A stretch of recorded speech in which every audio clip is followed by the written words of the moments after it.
Buenas, ¿cómo les va? Aquí estamos de nuevo para festejar juntos una nueva fiesta de la psicología. Así que largamos. Espero que estén ya aprendiendo mucho, con un cuaderno ya con muchas anotaciones piagetianas, ¿sí? Como ven, estoy de buen humor hoy. Eh, eh, no sé, no es la razón, pero estoy de buen humor. Bueno, bien, recuerdan que la vez pasada estuvimos trabajando con esto, ¿sí? Bueno, ¿cómo se llamaba esto? Núcleo duro de la psicología genética, ¿no es cierto? Bien, atención porque estos conceptos ya deberían estar entonces conocidos. ¿Está bien? ¿Sí, Pi? Asimilación, acomodación, adaptación, organización, equilibrio, desequilibrio, equilibración, estructura cognitiva, esquemas, objetos, sujeto. ¿Sí? Y si se preguntan por qué los dije todos así tan rápido, es porque estoy viéndolo tras luz por el papel. Bueno, muy bien. ¿Con qué largamos hoy? Hice dibujitos varios la vez pasada, dibujé dinosaurios acá y les mostré mi libro de dinosaurios. Así que, ¿con qué vamos hoy? Hoy vamos con el primer estadio del desarrollo, ¿no es cierto? Que se llama estadio sensorio-motor. Estadio sensorio-motor. Esperen. Antes de meternos en el primer estadio, vamos a por lo menos ya tener anotados los nombres de todos los estadios. Por más que el estadio del que nos vayamos a ocupar hoy sea sensorio motor, anotemos los nombres de todos. Entonces,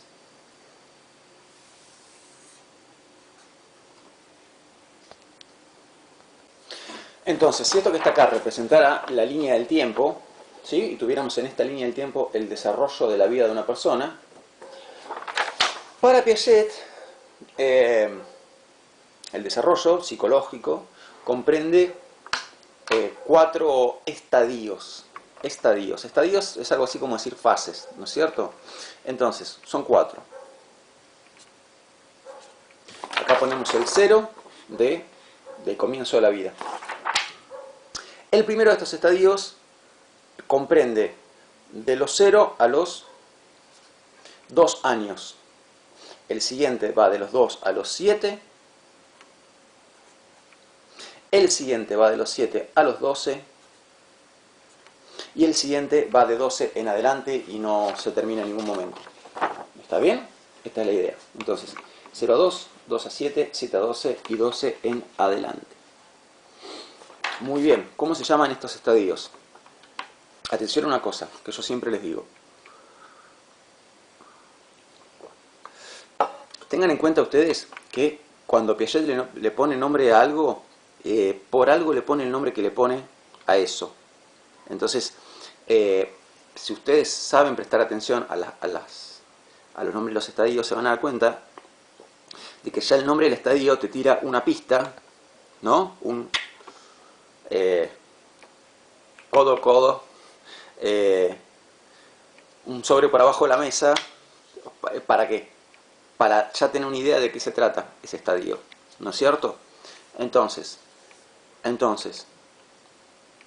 atención, el primer estadio se llama estadio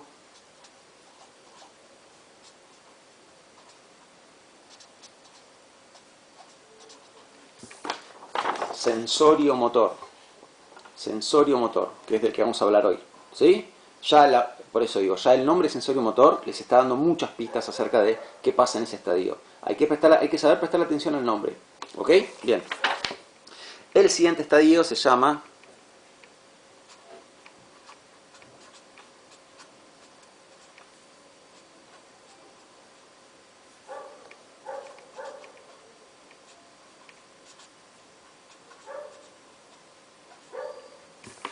estadio preoperatorio.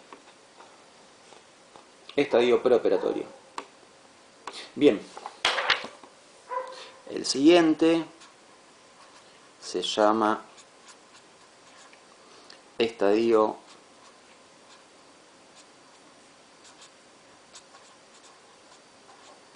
operatorio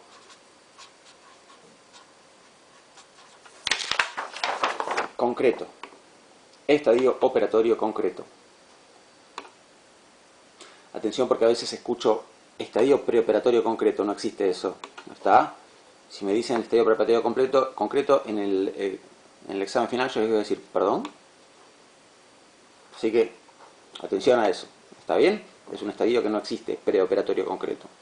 Tenemos el sensorimotor, el preoperatorio, el operatorio concreto y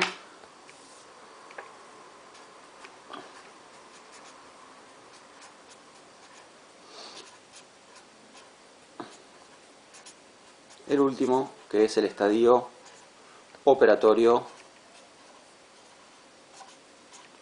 formal. Estadio operatorio formal. ¿Está bien? Muy bien, ahí los tenemos a los 4. Para evitar confusiones vamos a hacer unas líneas verticales ahí para que lo noten bien. Esos son los 4 estadios del desarrollo. Por algo el sensorimotor se llama sensorimotor, por algo el preoperatorio se llama preoperatorio, por algo el operatorio concreto se llama así, y por algo el operatorio formal se llama así. ¿Está? Bien, ok, este es el mapa de lo que nos queda de esta unidad, que es bastante. Así que el mapa a tenerlo presente siempre. Un comentario en relación con las edades de los estadios. Digamos, ¿de dónde, a partir de qué Piaget dice el estadio sensorimotor se termina a los 2 y ahí empieza el preoperatorio? O sea, ¿en qué se basa para eso? ¿En qué se basa para decir el preoperatorio termina a los 7 y el operatorio concreto termina a los 12? Ok, atención a esto. Lo que es edades en Piaget responde a una cuestión meramente estadística. Una cuestión meramente estadística. ¿A qué me refiero con que responde a una cuestión meramente estadística? A que simplemente en el promedio de chicos con los que Piaget trabajó, el estadio sensorimotor terminaba a los 2, el preoperatorio terminaba a los 7, el operatorio concreto terminaba a los 12. Nada más que eso. Y acá va una aclaración importante. Los chicos con los que Piaget trabajaba, ¿eran chicos de qué contexto? Eran chicos mayormente de contextos europeos, urbanos. ¿Sí? La edad a la que termina y empieza cada estadio es algo que puede variar por razones culturales, de la sociedad, geográficas, etc. Entonces si, supónganse, si los chicos de tal lugar, qué sé yo, de Indonesia, estoy inventando, suelen terminar el estadio sensoriomotor antes, ¿significa que son más inteligentes que los chicos de Argentina?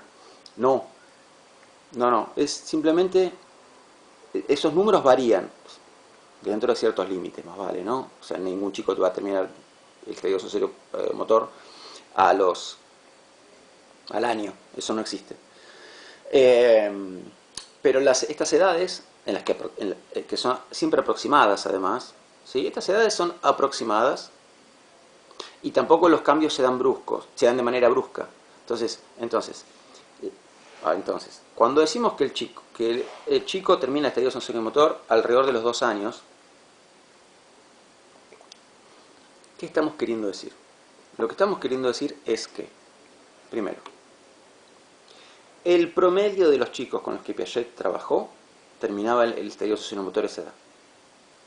Lo mismo con las otras edades que di, esto lo aplican a todo.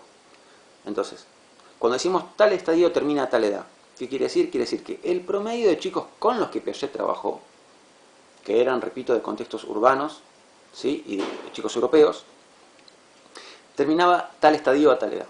Eso por un lado. Por otro lado, ese número varía. O sea, hay otros lugares del mundo donde algunos estadios terminan antes o terminan más tarde. O sea que ese número es variable. Variable dentro de ciertos límites, más vale. ¿No es cierto? Y finalmente, atención a esto, cuando decimos que el estadio sensoriomotor termina a los 2 o el preoperatorio termina a los 7, por ejemplo, ¿sí? Bien, ¿eso quiere decir acaso que todas las características de un chico preoperatorio al cumplir 7 años se terminan y en los 7 años el chico festeja su cumpleaños y de golpe cambian totalmente sus características psicológicas y es operatorio concreto y la cabeza en 20 minutos le cambió así abismalmente? No, Los cambios son siempre graduales. Entonces, si vamos a esto, por ejemplo, antes de los 7 años, el chico ya empieza a exhibir características de pensamiento operatorio, que es del estadio siguiente. Asimismo, ya después de los 7, hay resabios de pensamiento intuitivo, que es una característica del estadio anterior. Entonces, antes de terminar el estadio en el que está el chico, o sea, cuando está llegando al final del estadio, ya empieza a mostrar características del estadio siguiente. Y cuando está en el estadio siguiente, tampoco desaparecieron del todo las características del estadio anterior, sino que quedan resabios que se van apagando lentamente. ¿Sí? Bueno, así que no me pierdan de vista esto. Se los comento por qué. Porque Piaget, cuando armó su esquema de estadios y las edades y todo, no lo hizo con una intención normativa, es decir, con la intención de decir, esto es lo normal. ¿Sí? Quien se adelante a esto, quien por ejemplo empiece el estadio operatorio formal en vez de los 12 a los 9, es un genio. Y quien en vez de empezar a los 12 empieza a los 16, es una persona que no sé, hay que castigarlo por ser mal alumno, qué sé yo. No es la intención con la que él hizo esto, sino que él vuelca a estas edades porque es el dato que sus investigaciones le dan. Esto no significa que los psicólogos, especialmente los que se dedican, por ejemplo, a psicopedagogía clínica, bueno, eso sería psicopedagogos. Los psicólogos que se dedican a problemas de aprendizaje, igualmente toman en cuenta estas edades para detectar posibles problemas de aprendizaje. Pero la intención con que Piaget plantea esto no es una intención normativa. Normativa, no. De dividir a las personas en aventajados y gente que va... La intención, decía, no es dividir a la gente en aventajados y rezagados. No es eso, no es eso. Bueno, bien. Ok. Y atención a esto, porque entonces, ¿por qué puse una flechita acá? Porque el estadio operatorio formal continúa. O sea, yo, por ejemplo, estoy en el estadio operatorio formal. Ustedes también. ¿Sí? No se sale del estadio operatorio formal. Bueno, muy bien. Así que vamos entonces a el estadio sensorio-motor. ¿Sí? Así que todo lo que queda de esta clase va a ser acerca de estos 2 años de vida. Un comentario en relación con el estadio sensorio-motor. Con el estadio sensorio-motor y con respecto a todo lo que vamos a decir. Ustedes tengan en cuenta que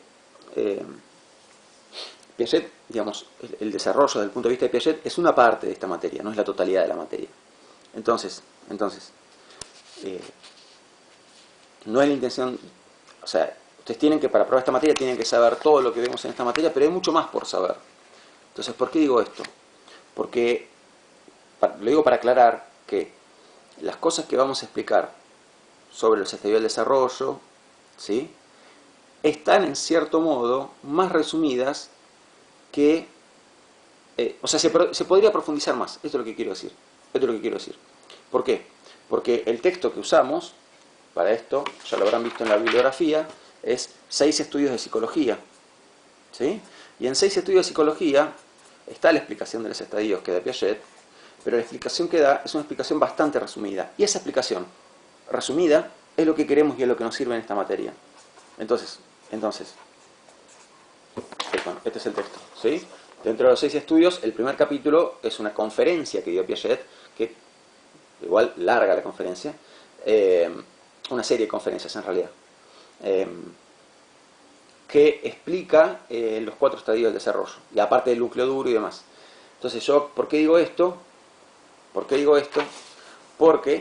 voy a explicar el estadio sensorio-motor, pero por ejemplo una cosa que voy a hacer al explicarlo es dividirlo en 3 fases.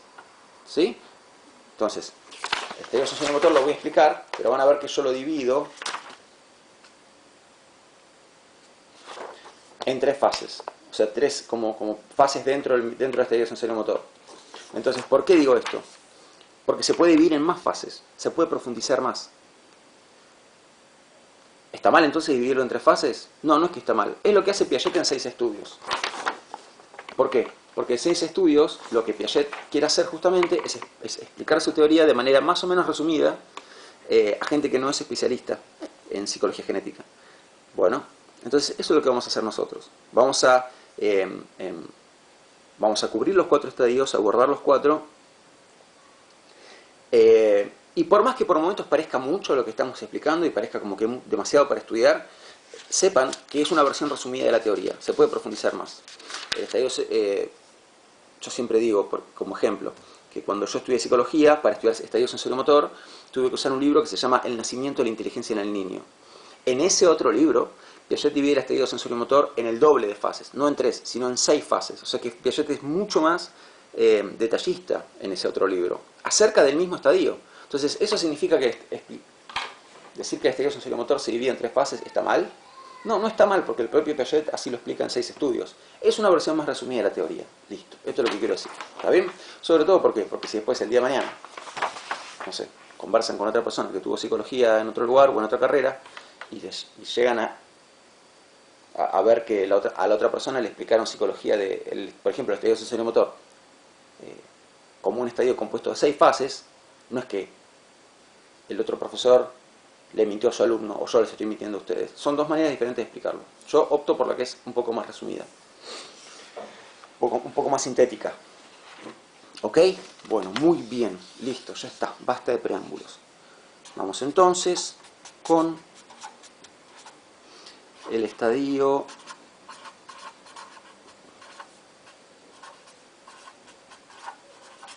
sensoriomotor. Estadio sensoriomotor. ¿Sí? Vamos a hacer de vuelta la línea de tiempo, pero sabiendo, atención acá, que en esta oportunidad toda la línea es exclusivamente de estadio sensoriomotor. ¿Sí? Yo antes también dibujé una línea, pero esa línea abarcaba todo el desarrollo. Esta otra línea. Pero esta con la que nos vamos a quedar ahora no abarca todo el desarrollo. Abarca solamente los 2 primeros años de vida. Bien. Aclaración número 1. Bien, aclaración número 2.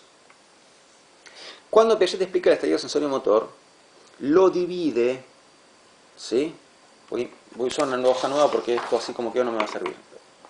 Ya van a ver por qué. Les decía que cuando Piaget explica el estadio sensoriomotor, ¿sí?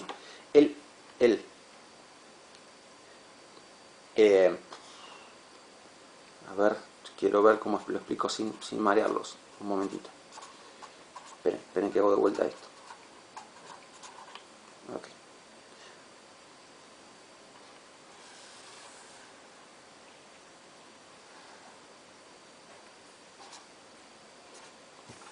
Ok, hice de vuelta lo mismo, pero lo que pasa es que antes yo usé toda la hoja y necesitaba dejar este espacio acá a la izquierda, ya van a ver por qué.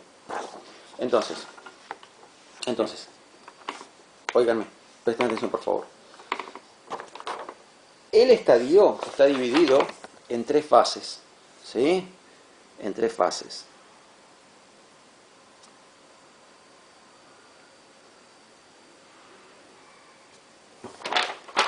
¿Sí? Más o menos ahí es donde tienen que hacer las marquitas.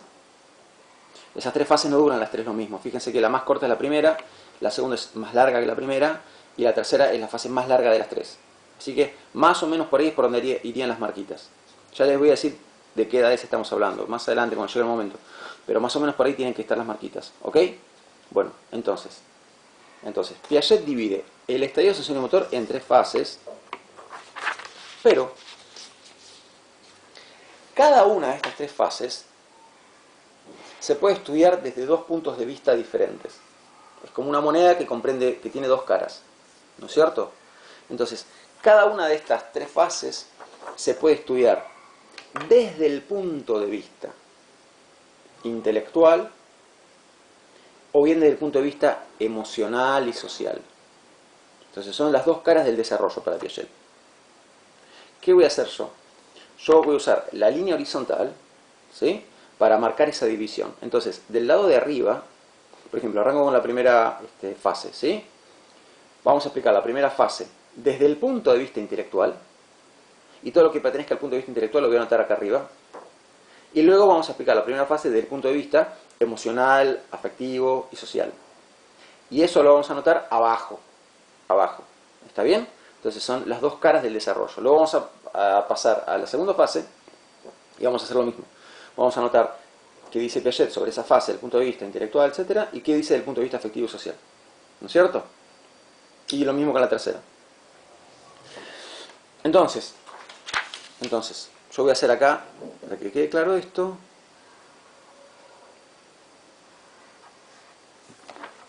una llave arriba y una llave abajo. A la de arriba la vamos a anotar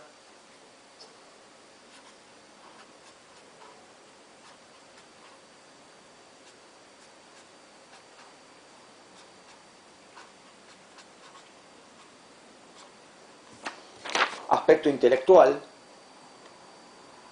Un sinónimo de aspecto intelectual sería cognitivo, que es otra palabra que puede aparecer por ahí. Así que aspecto intelectual o cognitivo. Y al de abajo le vamos a anotar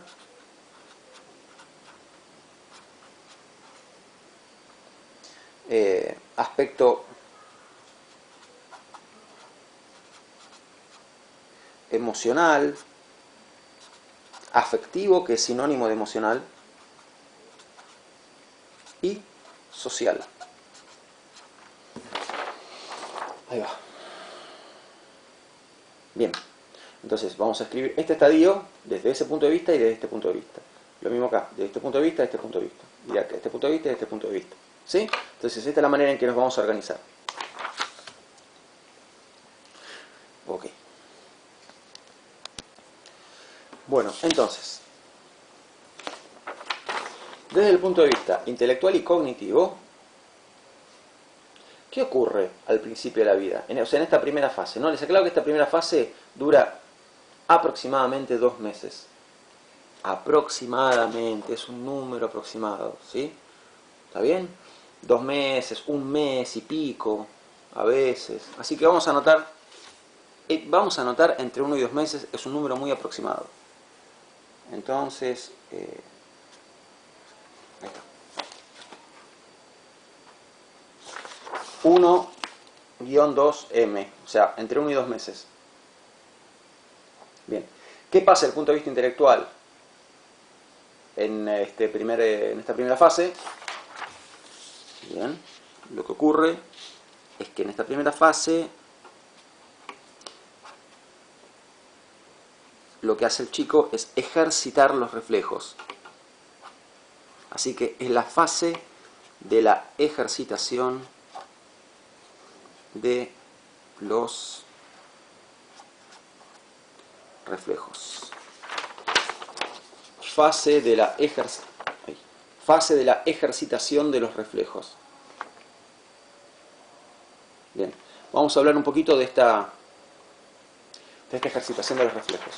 A ver, primero que todo vamos a empezar repasando, ¿no es cierto? ¿De qué hablamos cuando hablamos de un reflejo? ¿De qué hablamos cuando hablamos de un reflejo? Ok. Bueno, reflejo es un concepto de la medicina, de la biología, ¿no es cierto? Va más allá de la psicología. Entonces, ¿qué es un reflejo? A ver, por ejemplo, si yo quiero agarrar algo y yo no, una olla, supónganse, y estaba muy caliente y yo no me di cuenta que estaba caliente. Entonces, con toda la confianza del mundo, extiendo mi brazo y cuando lo toco me quemo y automáticamente hago así y saco el brazo. ¿No es cierto? Pregunta. Yo, digamos, pensé, uy, pucha caramba, está muy caliente, mejor sacamos la mano. Y saqué la mano. Hice eso, digamos, pensé en el medio, no pensé nada. Fue automático. Entonces los reflejos son reacciones automáticas del organismo, respuestas automáticas del organismo, ante la presencia ante un cierto reflejo. ¿No es cierto? Entonces, ante un cierto estímulo. Entonces, en este caso el estímulo fue algo que me quemaba la piel. Ante ese estímulo, ¿qué reflejo se produce?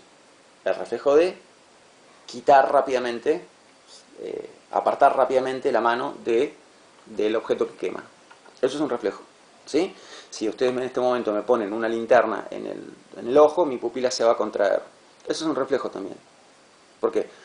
Porque fue una respuesta automática de mi organismo. Yo no dije, oye, contraigamos la pupila porque hay demasiada luz. Dale. No estuvo pensado eso. Entonces, la respuesta fue automática, sin premeditación, sin razonamiento de por medio. ¿El estímulo cuál fue? En ese caso, en ese ejemplo. La linterna. La respuesta, contracción de la pupila. ¿Fue voluntaria? No, fue automática.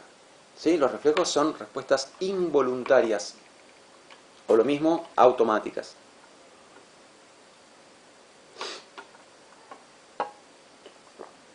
Ok.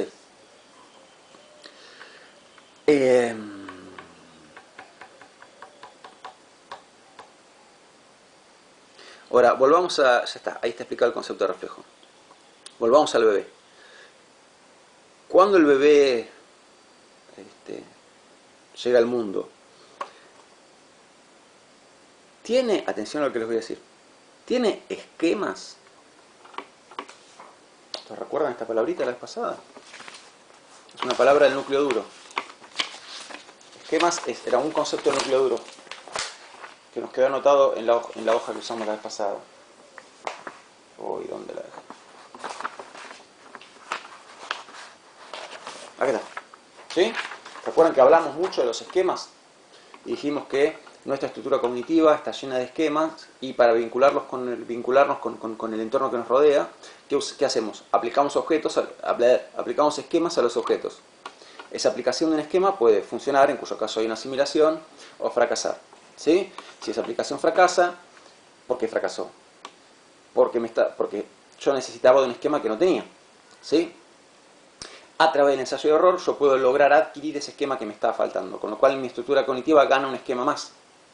Y se produjo ¿qué cosa en ese caso? Una acomodación, etcétera, etcétera, etcétera, y todo lo que decíamos. Bueno, el punto es, nuestra estructura cognitiva, nuestra mente está llena de esquemas hoy en día, para ustedes, para mí, pero cuando teníamos 3 años teníamos muchos menos esquemas, y cuando teníamos 8 meses teníamos muchos menos esquemas, y cuando estábamos recién nacidos, o sea, acá, ¿teníamos esquemas? ¿Vinimos con esquemas al mundo? Creo que esto igual ya lo anticipé la vez pasada. ¿Venimos con esquemas al mundo? ¿Tenemos algún esquema al principio de la vida? Respuesta, no. La cantidad de esquemas que tenemos es cero. Cero. Entonces, acá la pregunta del millón es, ¿cómo surgen los esquemas? ¿Cómo es que aparecen los esquemas? Ya que venimos sin esquemas, tenemos que en algún momento empezar a tener esquemas. Porque los esquemas son la base del desarrollo.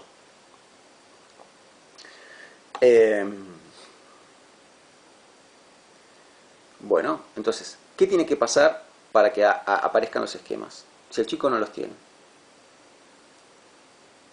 Ojo, pero el chico no tiene esquemas. Pero hay algo que sí tiene. Esquemas no tiene, pero hay algo que sí tiene. ¿Y qué es lo que tiene de nacimiento? ¿Qué es lo que trae de nacimiento? Es algo que mencioné hace poquito. A ver si lo adivinamos. Está escrito acá. Reflejos. ¿Sí? Reflejos. Entonces, el recién nacido no tiene esquemas, pero sí tiene reflejos. No viene con, o sea, viene con 0 esquemas el chico recién nacido, pero viene, sí, con un paquete de reflejos, una cantidad de reflejos, una batería de reflejos. No vamos a enumerarlos todos, creo que algo ven en primer año de esto, pero el punto es, de todos los reflejos que trae el recién nacido, algunos tienen una gran relevancia para el desarrollo y otros no. Otros no. Por ejemplo, reflejos que no tengan relevancia para el desarrollo. El reflejo de Moro, que es un reflejo raro, que consiste en que si ustedes son bebé, imagínense que el bebé está mirando para allá, ¿no? Entonces yo lo sujeto así, de la cintura. Si yo lo inclino para adelante, como si se estuviera por caer de frente, el bebé funciona en un bebé recién nacido, muy chiquitito, nada más. Si se lo inclina un poco para adelante, va a ser como esto el bebé, ¿sí? Como poner las manos, va a extender los brazos como buscando hacer equilibrio y prepararse para algo. Eso se llama reflejo de Moro. En un chico ya de 5 meses, eso ya no existe más, no lo tiene más. Ese reflejo desaparece, se extingue. El reflejo de marcha, por ejemplo, si el bebé lo sostienen así y dejan que la planta de los pies roce una superficie, va a empezar como a hacer como un bicicleteo, ¿no? Eso es otro reflejo que tiene el chico. Y tiene muchos reflejos más.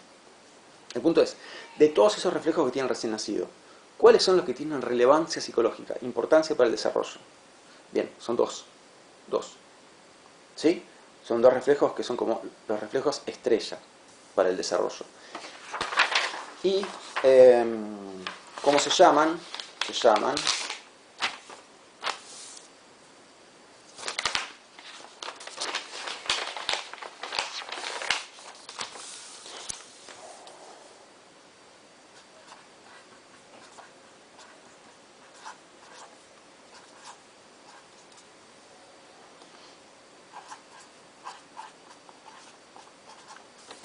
reflejo de succión, uno, ¿sí? Uno de ellos es el reflejo de succión. Upa. ¿En qué consiste el reflejo de succión? En que, recuerden, ¿sí? Todo estímulo consiste en una respuesta automática e involuntaria del organismo frente a determinado estímulo. Entonces, en el reflejo de succión, ¿cuál será la respuesta involuntaria automática del organismo? ¿Cuál será? La succión, el acto de succionar, ¿sí? Es así como la succión, bueno, no sé, como sea. El acto de succionar. ¿Cuál es el estímulo que desencadena esa respuesta automática? El estímulo que desencadena automáticamente la succión en el recién nacido es el rozamiento de los labios o de la zona bucal. Entonces, si yo soy un recién nacido y esto pasa por cerca, o sea, roza mis labios, se va a accionar el reflejo de succión. Si yo fuera ese recién nacido, chuparía el tapón de la fibra. No lo voy a hacer, no se preocupen. Pero bueno, justamente acá hay un problema, ¿no? Porque el chico se metería en problemas si se succionara el tapón de la fibra. Esa es la razón por la cual, no sé si lo llegan a ver, pero ven que tiene agujeritos, ¿sí? ¿Por qué? Porque si el bebé se lo llegara a succionar y esto fuese para la vía aérea, para el paso, para donde pasa el aire, la idea es que no se asfixie el chico. Entonces, por eso tiene los agujeritos, esto y todos los tapones, lo habrán visto, ¿sí? Para evitar ese peligro.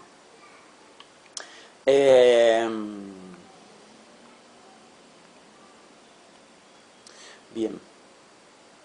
Entonces, cuando algo roza la zona bucal, algo toca la zona bucal, el recién nacido automáticamente, involuntariamente, succiona.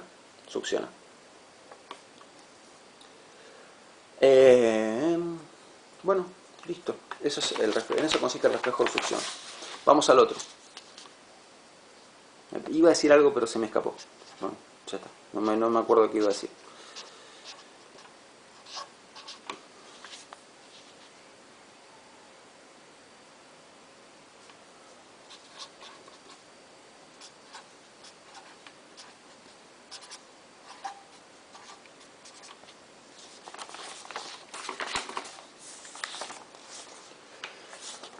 Reflejo de prensión. ¿Sí? Reflejo de prensión. ¿En qué consiste el reflejo de prensión? Consiste en que cada vez que un objeto roza el interior de la palma, ¿qué acción se produce automáticamente? ¿Qué hace automáticamente el chico? Cierra la mano, ¿sí? Esto es la prensión. Y esto también es una acción involuntaria, automática. Ustedes habrán visto que cuando le ponen a un recién nacido el dedo meñique dentro de la manito, cierra la manito, ¿sí? A uno le gusta pensar que, bueno, que es una demostración de afecto, pero en realidad es un reflejo,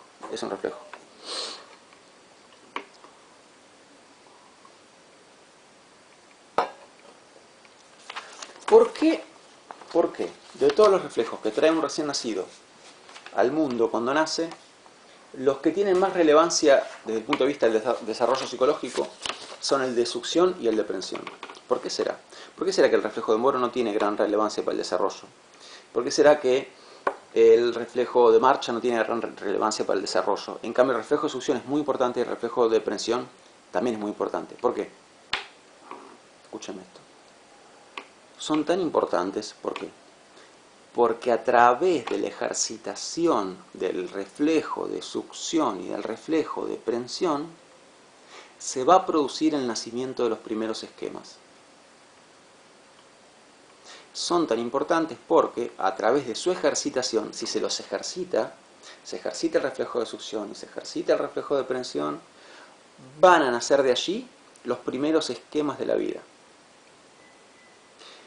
¿Y cuáles son los primeros esquemas de la vida? Son dos. Los dos primeros esquemas con los que todos arrancamos. Se los anoto y primero van a poner cara rara. Van a decir como para nieto. ¿Qué está pasando, nieto?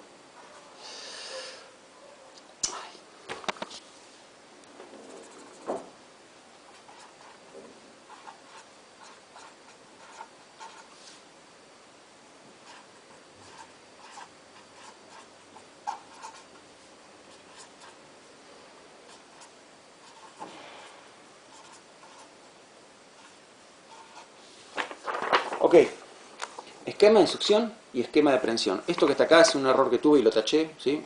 Escribí esquemas por error y borré la S, taché la S. Como esto no es un pizarrón, no puedo borrar. Esquema de succión y esquema de prensión. Esos son los dos primeros esquemas de la vida. Más de uno y más de una en este momento debe estar pensando, pero ¿cómo, Nieto? ¿Vos no nos estabas hablando ya de esto? ¿El reflejo de succión y el reflejo de prensión? No, o sea, sí, estaba hablando de esto, pero esto no es esto.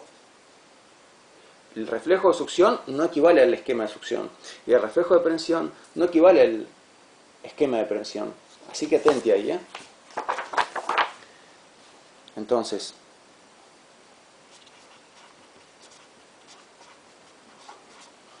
reflejo de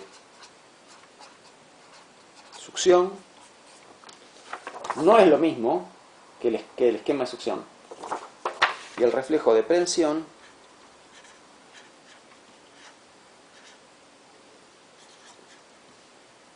no es lo mismo que el esquema de prensión. Son cosas diferentes. Entonces, ¿en qué se diferencia, por ejemplo, el reflejo de prensión del esquema de prensión? Bueno, primero recuerden lo que ya dijimos. Los reflejos son respuestas automáticas involuntarias del organismo ante determinado estímulo. ¿Pasa eso con los esquemas? No. Cuando yo uso un esquema, no lo estoy usando involuntariamente, automáticamente. El esquema lo uso, o sea, el uso del esquema nace de la propia voluntad. Nace de mi voluntad el uso de un esquema. Entonces, por más que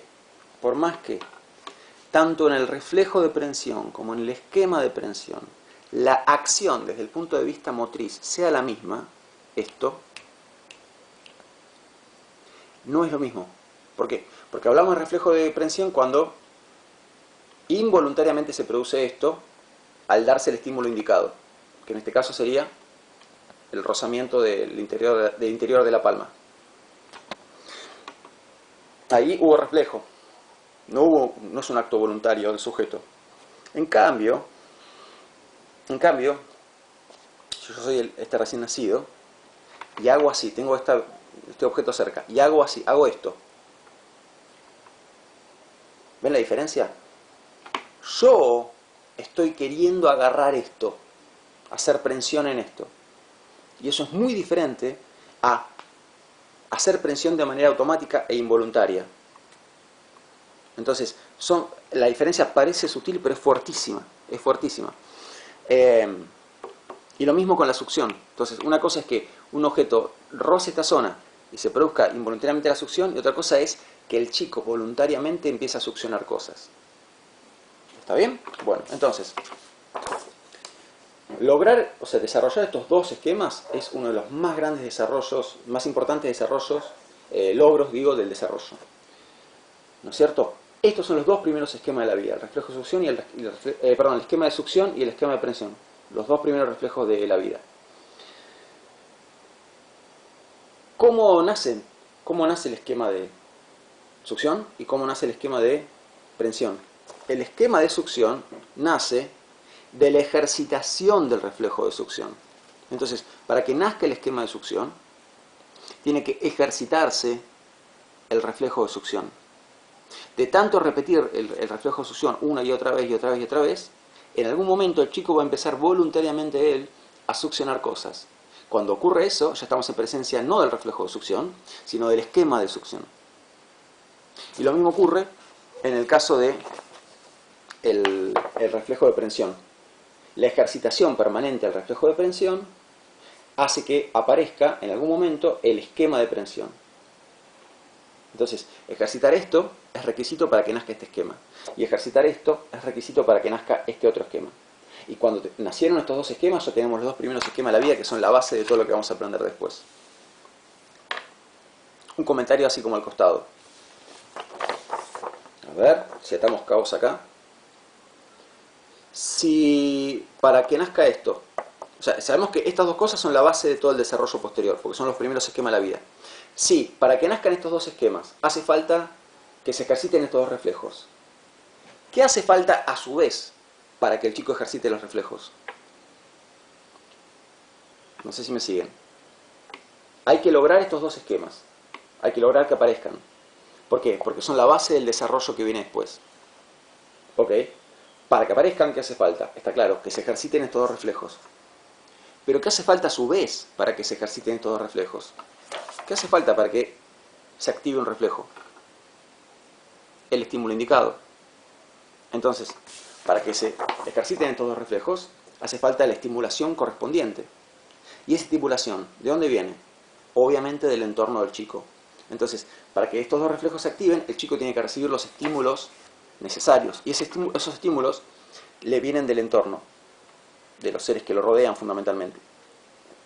Entonces, si esos seres no proporcionan la estimulación adecuada para que se activen esos reflejos, entonces a su vez va a haber enormes dificultades para que se desarrollen los esquemas. Entonces, si falta la estimulación del entorno, estaba diciendo, estos dos reflejos no se van a activar lo suficiente. Y si no se activan lo suficiente, se va a ver obstaculizada la aparición de los dos primeros esquemas de la vida, que son la base de todo lo que viene después. Entonces ven como todo esto es una cadena que se remonta en última instancia a la estimulación por parte del entorno. ¿Y quiénes son el entorno? Fundamentalmente las personas que rodean al chico. Y frente a eso el chico no puede hacer nada, porque no está en sus manos manejar esa estimulación. Frente a eso el chico es pasivo, la estimulación la tiene que recibir. Él no puede darse a sí mismo la estimulación para activar sus reflejos. Le tiene que venir del entorno. ¿Sí? Por eso cuando falla la parte que está acá, se producen efectos en cadena que son serios. Con otra complicación más, que desde el punto de vista biológico, para que se ejerciten los reflejos, no tenemos todo el tiempo que quieras. No es que si los reflejos no se ejercitan en los, 2 primeros meses de vida, bueno, ok, al mes 7 y 8 los ejercita. No, desde el punto de vista biológico hay una ventana de tiempo, hay un periodo de tiempo muy preciso para que se produzca esa ejercitación. Si no, después va a ser tarde. O sea, va a ser como cada vez más tarde y como cada vez más irreversibles las consecuencias. ¿No es cierto? Hubo un psicoanalista estadounidense, les anoto el nombre acá, que se llamó René Spitz.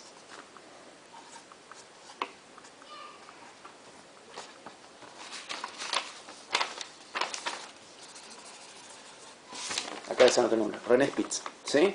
Entonces, René Spitz pudo llevar a cabo una investigación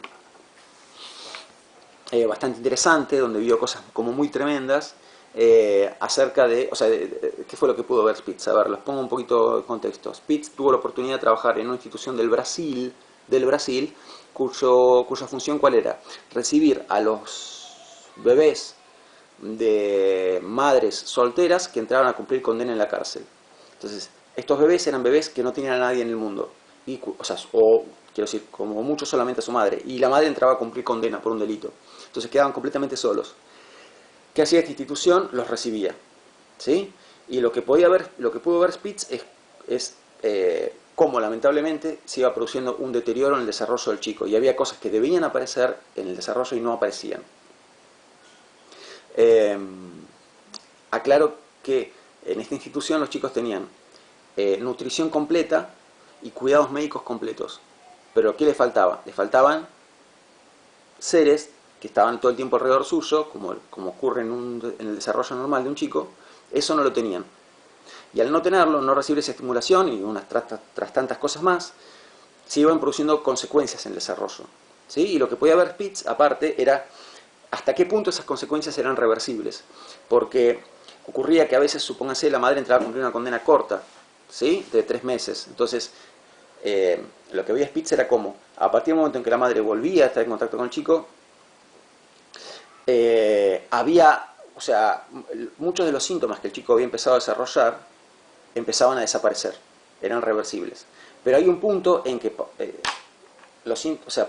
mientras más pasa el tiempo, son cada vez más los síntomas irreversibles y cada vez menos los síntomas reversibles, ¿no es cierto? Bueno, y hay todo, muy completa la investigación de Spitz, ¿no es cierto? Con videos también y demás.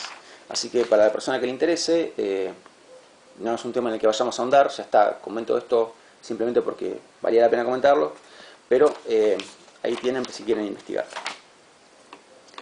Ok, bueno, ya les digo que no voy a llegar a explicar todo este estadio sensorio-motor en este video.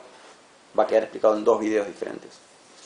Cerremos mínimamente la primera fase, que es mi intención. Mi intención es cerrar lo que sería la primera fase del estadio sensorio-motor. Entonces, desde el punto de vista intelectual, ¿en qué consiste en esta primera fase? En la ejercitación de los reflejos.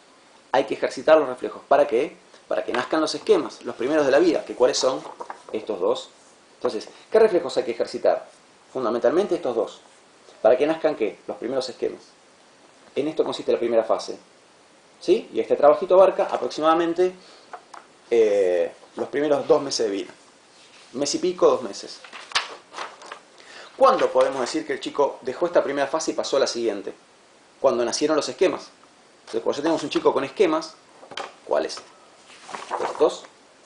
¿Sí? Entonces ya está en la siguiente fase.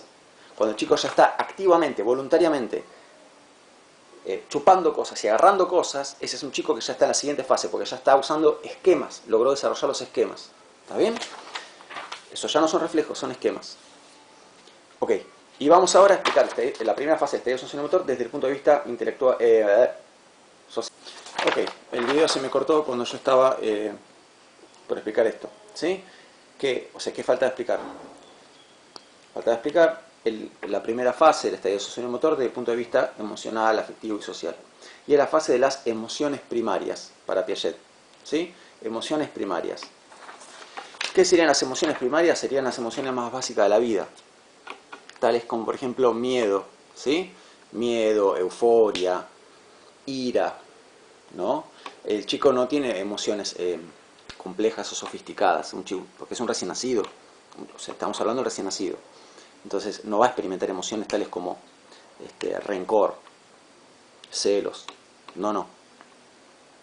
Experimenta emociones primarias, que para Piaget funcionan de manera como un poquito refleja. Piaget dice, si el chico de golpe pierde equilibrio, siente miedo, ¿no? Entonces, son esas emociones primarias, funcionan un poquito como reflejos, dice Piaget. Así que, ¿qué hay en la primera fase del estadio sensorio-motor? Desde el punto de vista afectivo, social y demás, emociones primarias, nada más, no hay más que eso. Emociones muy básicas de la vida, ¿sí?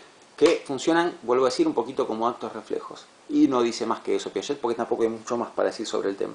Más adelante sí se pone más complejo el asunto, pero por ahora no, ¿está bien? Así que bueno, vamos a frenar acá.